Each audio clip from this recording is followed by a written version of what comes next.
প্রতিদিনের মতো আমি দোকান বন্ধ করে বাড়ির উদ্দেশ্যে রওনা দিলাম এবং বাড়ি গিয়ে খাওয়া দাওয়া করে ঘুমালাম। কিছুক্ষণ পর হঠাৎ আমার বন্ধুর কলটা ধরতে বন্ধু বলল, শিপন, তুই একটু আমাদের বাসায় আসতে পারবি? তোর ভাবি না খুব অসুস্থ, তুই তো জানিস তোর ভাবির প্রেগনেন্সি, হঠাৎ করেই ওর ব্যথাটা শুরু হয়েছে। অতঃপর বন্ধুর জোরাজুরিতে রাজি হলাম এবং আমার বউকে জাগিয়ে দিয়ে সব ঘটনা বললাম। শুনে আমার বউ ডাইরেক্ট আমাকে মানা করে দিল। কিন্তু আমি আমার বউকে যখন বুঝিয়ে বললাম যে আমার বন্ধুর বউয়ের সমস্যা, আমার বন্ধুর খুব বিপদ, আমার যেতে হবে, তখন আমার বউ আর আমাকে মানা করতে পারল না। আমিও খুশি হলাম, যাক বউ রাজি হলো। কিন্তু আমার বউ বলল, তোমার ভাইয়াকে নিয়ে যাও। কিন্তু আমি রাজি হলাম না, কারণ এমনিতে এত রাত, তার উপর ভাইয়ার ঘুমটা নষ্ট করতে মন চাইল না।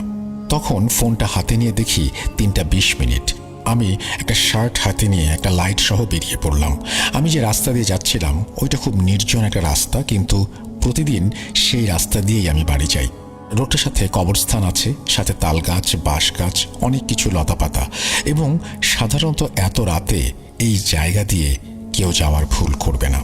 আমি ছোটবেলা থেকে অনেক সাহসী, কারণ আগে এগুলো কখনো আমার সাথে হয়নি বা আমি কোনো সমস্যা ফেস করিনি, তাই জিন ভূত এত ভয় পাই না। আমি যেতে যেতে একটু টেনশন করতে লাগলাম, না জানি বন্ধুর কি অবস্থা। এই ভেবে রাস্তা দিয়ে হাঁটছি, তখন বন্ধুর কল, কোথায় তুই? তাড়াতাড়ি আয়, গাড়ি আসছে, হসপিটালে যাব, তোর জন্য বসে আছি। আমি আমার বন্ধুকে আশ্বাস দিয়ে বললাম, আর 10 মিনিট। তারপর বন্ধু এই কথা বলে যেই ফোনটা রেখে দিল, আমি রাস্তায় মনোযোগ দেব, অমনি আমি দেখতে পেলাম একজন সাদা জোব্বা পরা লোক, মানে জোব্বা বললে ভুল হবে, পাঞ্জাবির মতো। আমি কিছুক্ষণ তাকিয়ে থেকে বুঝলাম হয়তো আমাদের এলাকার মতিন হুজুর, হয়তো অনেক রাত হয়েছে, মসজিদে আজান দিতে আসছেন, তাই আমি আমার মতো করে হাঁটছি।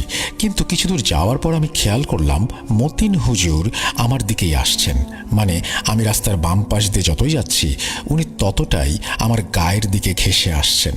যেমন উনি ছিলেন রাস্তার ডান পাশে, আমি বাম পাশে, ওই ডান পাশ থেকে উনি আমার বাম পাশের দিকে সরে আসছেন। যতই কাছে আসছেন ততই যেন সাদা থেকে আরো সাদা হয়ে যাচ্ছেন, এবং আমি ভালোভাবে খেয়াল করে দেখেছি খুব সাদা পোশাক পরা, যেন কোনো এক জীবন্ত লাইট, এটি মানুষ নয়। আর উনি হাঁটছেন আমার গা ঘেঁষে। তখন আমার খেয়াল হলো ওনার পায়ের দিকে, আরে উনি পায়ের তালুসহ পুরো পা রাস্তার সাথে ঘষে ঘষে আসছেন। তখন আমার খটকা লাগে, কারণ মতিন হুজুরকে আমি সন্ধ্যায় দেখেছি উনি খুব অসুস্থ মানুষ। হঠাৎ কি হলো, এমন কেন করছেন?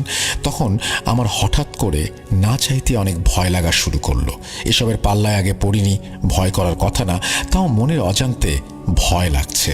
আর নিজেকে বুঝাচ্ছি হয়তো অন্য এলাকার কোনো হুজুর হবে, তাই আর ওই দিকে না তাকিয়ে হাঁটছি।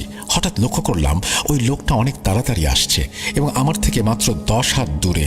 আমি আর সহ্য করতে পারলাম না, আমার গায়ে যেন আগুন জ্বলছে, সব যেন জ্বলে পুড়ে ছারখার হয়ে যাবে। কিছুক্ষণের মধ্যে আমি এক জায়গা থেকে আরেক জায়গায়। আমি দেখতে পাচ্ছি আমার মতো হাজার হাজার লোককে শাস্তি দেয়া হচ্ছে।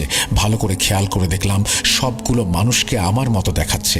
এটা দেখে আমি সহ্য করতে পারলাম না, হঠাৎ চিৎকার দিতেই কিছুর সাথে ধাক্কা খেলাম।